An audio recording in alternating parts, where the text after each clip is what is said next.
It's Madame Ravens. This way to the library. She's been expecting you.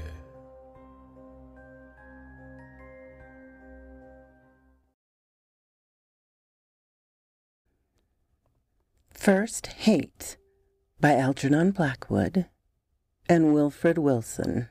They should have been shooting all day. The weather had been perfect and the powder straight, so that when they assembled in the smoke room after dinner, they were well pleased with themselves. From discussing the city's sports and the weather outlook, the conversation drifted to other, though still cognate, fields. Lawson, the crack shot of the party, mentioned the instinctive recognition all animals feel for their natural enemies, and gave several instances in which he had tested it. Tame rats with a ferret, birds with a snake, and so forth. Even after being domesticated for generations, he said, they recognize their natural enemy at once by instinct. An enemy they can never even have seen before. It's infallible. They know instantly. Undoubtedly, said a voice from the corner chair, and so do we.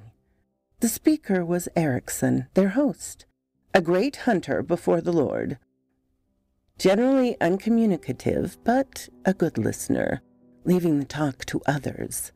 For this later reason, as well as for certain note of challenge in his voice, his abrupt statement gained attention. What do you mean exactly by "so do we"? Asked three men together, after waiting some seconds to see whether he meant to elaborate, which he evidently did not. We belong to the animal kingdom, of course, put in a fourth, for behind the challenge, then obviously, lay a story, though a story that might be difficult to drag out of him. It was. Erickson, who had leaned forward so that his strong, humorous face was in clear light, now slunk back again into his chair, his expression concealed by the red lampshade at his side. The light played tricks, obliterating the humorous, almost tender lines while emphasizing the strength of the jaw and nose. The red glare lent to the whole a rather grim expression. Lawson, a man of authority among them, broke the little pause. You're dead right, he observed. But how do you know it? For John Erickson never made a positive statement without a good reason for it. That good reason, he felt, sure, involved a personal proof, but a story Erickson would never tell before a general audience. He would tell it later, however, when the others had left. There is such a thing as instinctive antipathy, of course, he added with a laugh, looking around him. That's what you mean, probably. I mean exactly what I said, replied the host bluntly. There's first love, there's first hate, too. Hate's a strong word, remarked Lawson. So is love, put in another. Hate's stronger, said Erickson grimly. In the animal kingdom, at least. He added suggestively, and then kept his lips closed except to sip his liquor for the rest of the evening, until the party at length broke up, leaving Lawson and one other man, both old trusted friends of many years, standing. It's not a tale I'd tell to everybody, he began, when they were alone. It's true for one thing. For another, you see, some of those good fellows, he indicated the empty chairs with an expressive nod of his great head. Some of 'em knew you. You both knew him, too, probably. The man you hated, said the understanding Lawson. And who hated me, came the quiet confirmation. My other reason, he went on, for keeping quiet was that the tale involves my wife. The two listened, said nothing, but each remembered the curiously long courtship that had been the prelude to his marriage. No engagement had been announced. The pair were devoted to one another. There was no known rival on either side, yet the courtship continued without coming to expected conclusion. Many stories were afloat in consequence. It was a social mystery that intrigued the gossips. I may tell you, too, Erickson continued, the reason my wife refused for so long to marry me. It's hard to believe, perhaps, but it's true. Another man wished to make her his wife, and she would not consent to marry me until that other man was dead. Quixotic. Absurd, unreasonable, if you like. I'll tell you what she said. He looked up with a significant expression on his face, which proved that he, at least, did not now judge her reason foolish. Because it would be murder, she told me. Another man who wants to marry me would kill you. She had some proof for the assertion, no doubt, suggested Larson. None whatsoever, was the reply. Merely her woman's instinct. Moreover, I did not know who the other man was, nor would she ever tell me. Otherwise you might have murdered him instead, said Baines, the second listener. I did, said Erickson grimly, but without knowing he was the man. He sipped his whiskey and relit his pipe. The others waited. Our marriage took place 2 months later, just after Hazel's disappearance. Hazel! Exclaimed Lawson and Baines in a single breath. Hazel? Member of the Hunters? His mysterious disappearance had been a 9-day wonder some 10 years ago. It had never been explained. They had all been members of the Hunters Club together. That's the chap, Erickson said. Now I'll tell you the tale if you care to hear it. They settled back in their chairs to listen, and Erickson, who had evidently never told the affair to another living soul, except his own wife, doubtless, seemed glad this time to tell it to 2 men. It began some 12 years ago when my brother Jack and I came home from a shooting trip in China. I've told you about our adventures there, and you see the heads hanging up here in the smoking room. Some of them. He glanced around proudly at the walls. We were glad to be in town again after 2 years roughing it, and we looked forward to our first good dinner at the club to make up for the rotten cooking we had endured so long. We had ordered that dinner in anticipatory detail, many a time together. Well, we had it and enjoyed it up to a point, the point of the entree to be exact. Up to that point it was delicious. We let ourselves go, I can tell you. We had ordered the very wine we had planned months before, when we were snowbound and half-starved in the mountains. He smacked his lips as he mentioned it. I was just starting on a beautiful cooked grouse, he went on, when a figure went by our table, and Jack looked up and nodded. The two exchanged a brief word of greeting and explanation, and the other man passed on. Evidently they knew each other just enough to make a word or two necessary, but enough. Who's that? I asked. A new member named Hazel, Jack told me. A great shot. He knew him slightly, he explained. He had once been a client of his. Jack was a barrister, you remember, and had defended him in some financial case or other. Rather an unpleasant case, he added. Jack did not care about the fellow, he told me, as he went on with his tender wing of grouse. Erickson paused to relight his pipe a moment. Not care about him, he continued. It didn't surprise me, for my own feeling, the instant I set eyes on the fellow, was one of violent, instinctive dislike that amounted to loathing. Loathing! No, I'll give it the right word. Hatred. I simply could not help myself. I hated this man from the very first go-off. A wave of repulsion swept over me as I followed him down the room a moment with my eyes, till he took his seat at a distant table and was out of sight. He was a big, fat-faced man with an eyeglass glued onto his pale, blue cod-like eyes. out of condition, ugly as a toad, with a smug expression of immense self-satisfaction on his jowls that made me long to... I'll leave it to you to guess what I would have liked to do to him. But the instinctive loathing he inspired in me had another aspect, too. Jack had not introduced us during the momentary pause beside our table, but as I looked up, I caught the fellow's eye on mine.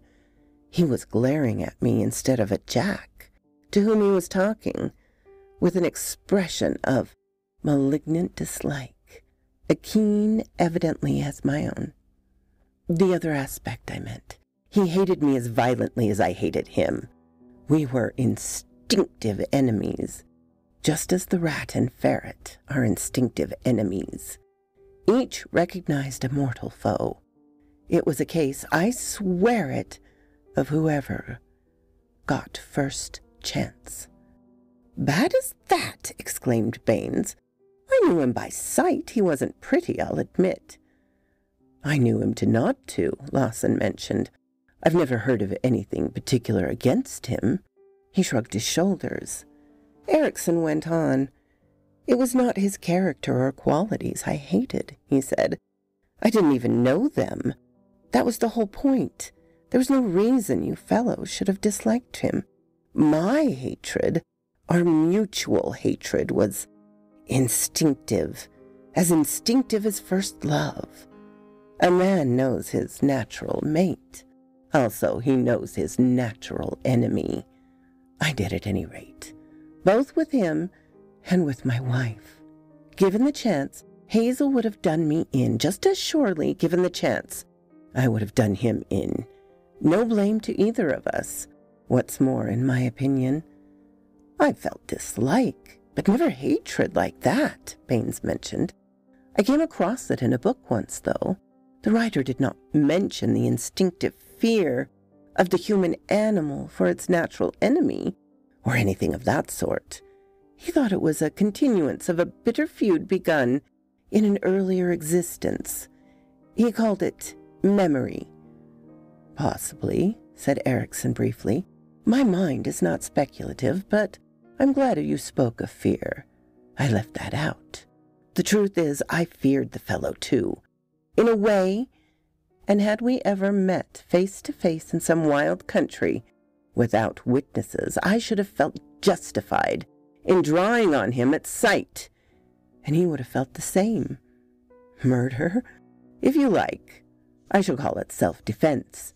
Anyhow, the fellow polluted the room for me.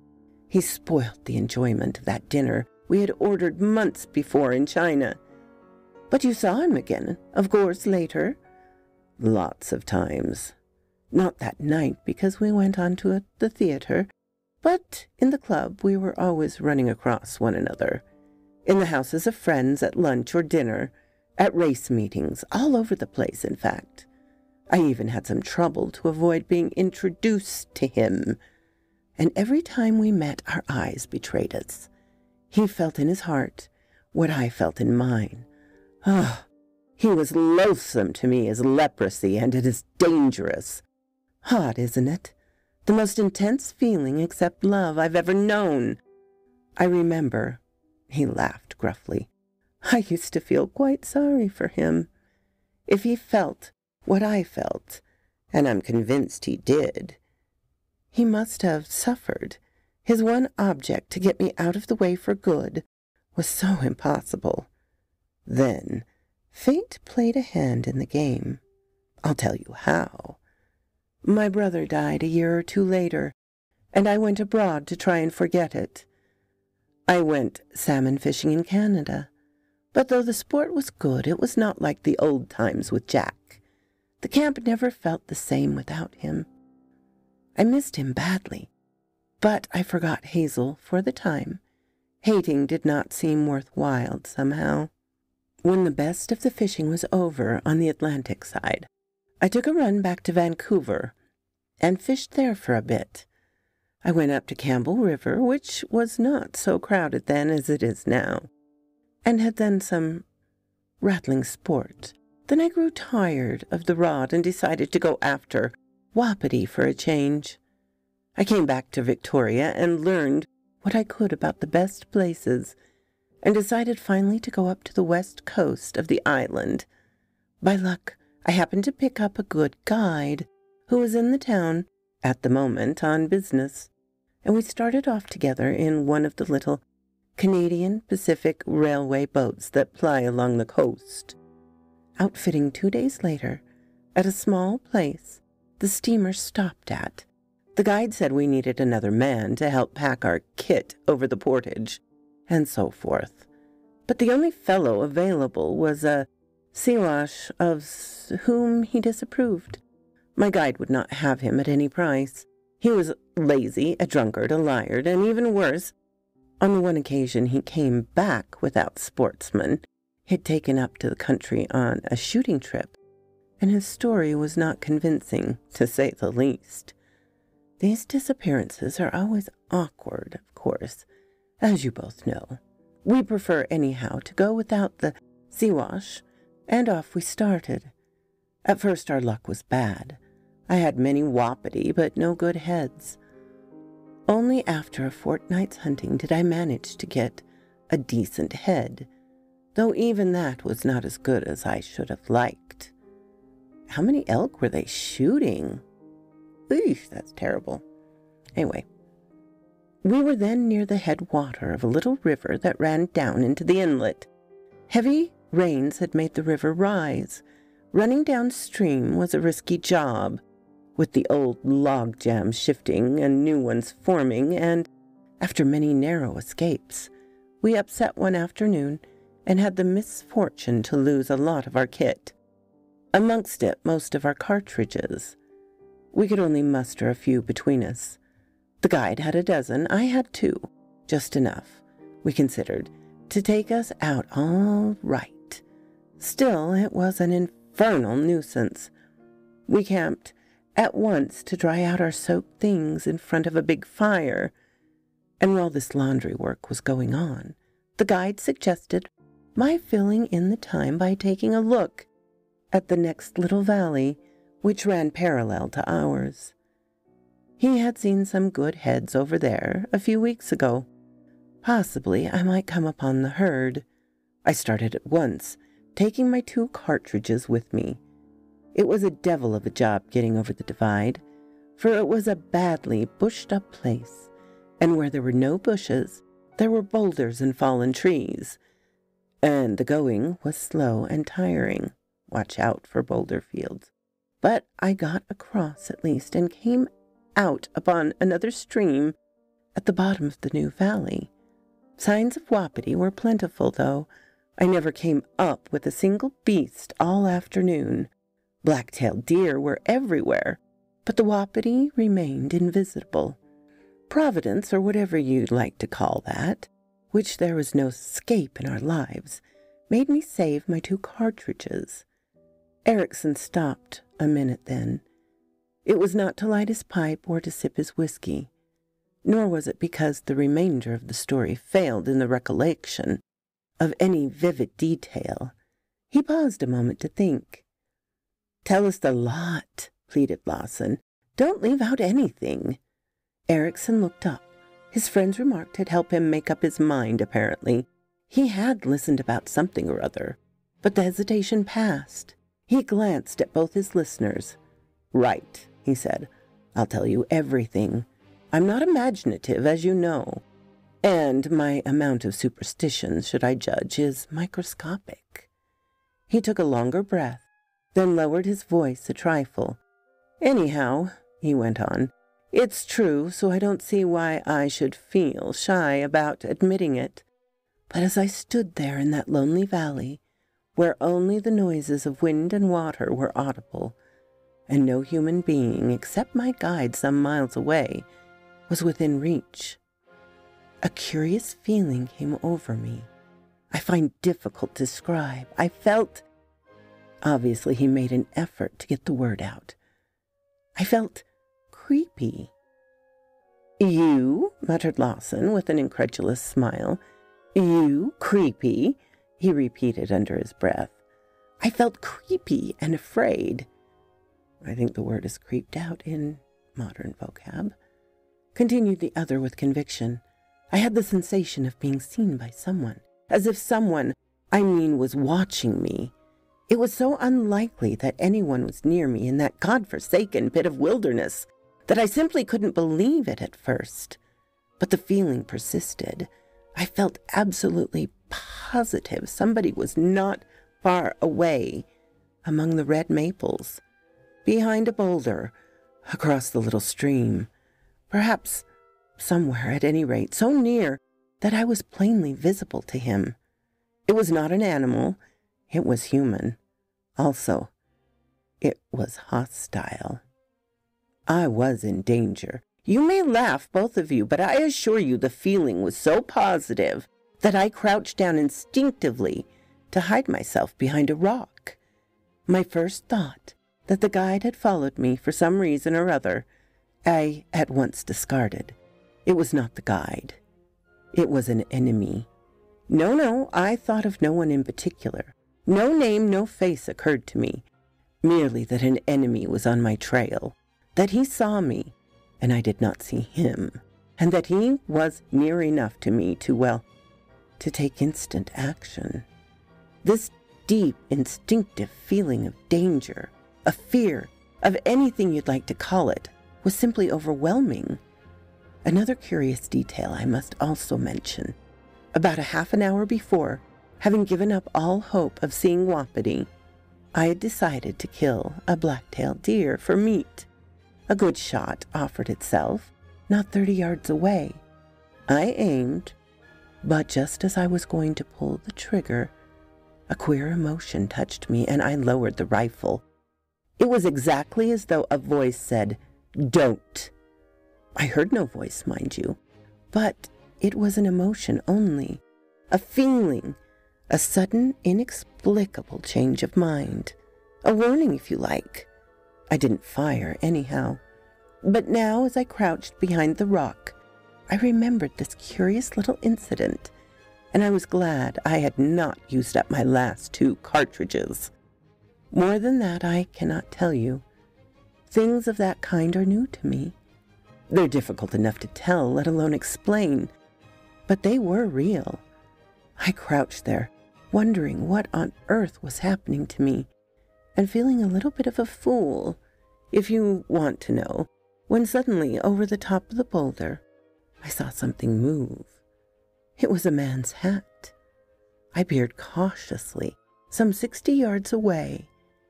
The bushes parted, and 2 men came out onto the riverbank, and I knew them both. One was the Siwash I had seen at the store. The other was Hazel. Before I had time to think, I cocked my rifle. "Hazel, good Lord!" exclaimed the listeners. For a moment, I was too surprised to do anything but cock that rifle. I waited, for what puzzled me was that, after all, Hazel had not seen me. It was only the feeling of his beastly proximation that had made me feel I was seen and watched by him. There was something else, too, that made me pause before doing anything. 2 other things, in fact. One was that I was so immensely interested in watching the fellow's actions. Obviously, he had the same uneasy sensation I had. He had shared with me the nasty feeling that danger was about. His rifle, I saw, was cocked and ready. He kept looking behind him, over his shoulder, peering this way and that, and sometimes addressing a remark to the Siwash on his side. I caught the laughter of the latter. The Siwash evidently did not think there was danger anywhere. It was, of course, unlikely enough. "And the other thing that stopped you?" urged Lawson, impatiently interrupting. Erickson turned with a look of grim humor on his face. "Some confounded or perverted sense of chivalry in me, I suppose," he said, "that made it impossible to shoot him down in cold blood, or rather, without letting him have a chance. For my blood, as a matter of fact, was far from cold at the moment. Perhaps, too, I wanted the added satisfaction of letting him know who fired that shot that was to end his vile existence. He laughed again. It was rat and ferret in the human kingdom, he went on. But I wanted my rat to have a chance, I suppose. Anyhow, though I had a perfect shot in front of me, at an easy distance, I did not fire. Instead, I got up, holding my cocked rifle ready, finger on the trigger, and came out of my hiding place. I called to him, "Hazel, you beast! So there you are, at last." He turned, but turned away from me, offering his horrid back. The direction of the voice he misjudged. He pointed downstream, and the Sioux turned to look. Neither of them had seen me yet. There was a big log jam below them. The roar of the water in their ears concealed my footsteps. I was perhaps 20 paces from them when Hazel, with a jerk of his whole body, abruptly turned clean around and faced me. We stared each other in the eye. Amazement on his face changed instantly to hatred and resolve. He acted with incredible rapidity. I think the unexpected suddenness of his turn made me lose a precious second or two. Anyhow, he was ahead of me. He flung his rifle to his shoulder. "You devil!" I heard his voice. "I've got you at last." His rifle cracked, for he let drive the same instant. The hair stirred just above my ear. He had missed? Before he could draw back his bolt for another shot, I acted. "You're not fit to live," I shouted, as my bullet crashed into his temple. I had the satisfaction, too, of knowing that he heard my words. I saw the swift expression of frustrated loathing in his eyes. He fell like an ox, his face splashing in the stream. I shoved the body out. I saw it sucked beneath the logjam instantly. It disappeared. There could be no inquest on him, I reflected comfortably. Hazel was gone. Gone from this earth, from my life, our mutual hatred over at last. The speaker paused a moment. "Odd," he continued presently. "Very odd indeed." He turned to the others. I felt quite sorry for him suddenly. I suppose, he added, the philosophers are right when they gas about hate being very close to love. His friends contributed no remark. "Then I came away," he resumed shortly. "My wife, well, you know the best, don't you?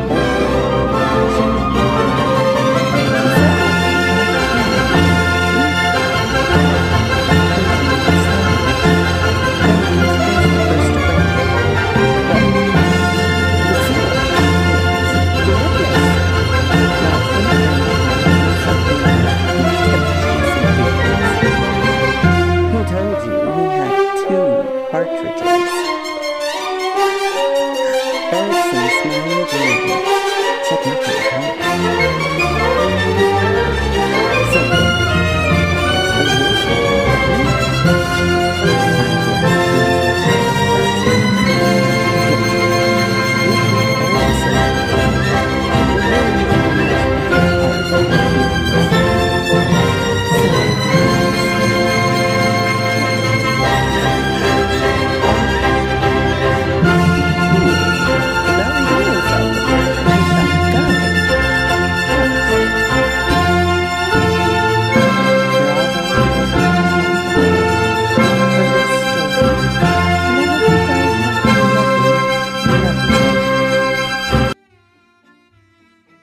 Thank you so kindly for stopping by my chateau, my darlings. It does mean so much to me. Please, if you have not subscribed, as many of you have not, please do so. Give me a like so I know what you would like to hear. And comment. I always love to read your comments. And special thanks to my Patreon and membership supporters. Ciao, darlings.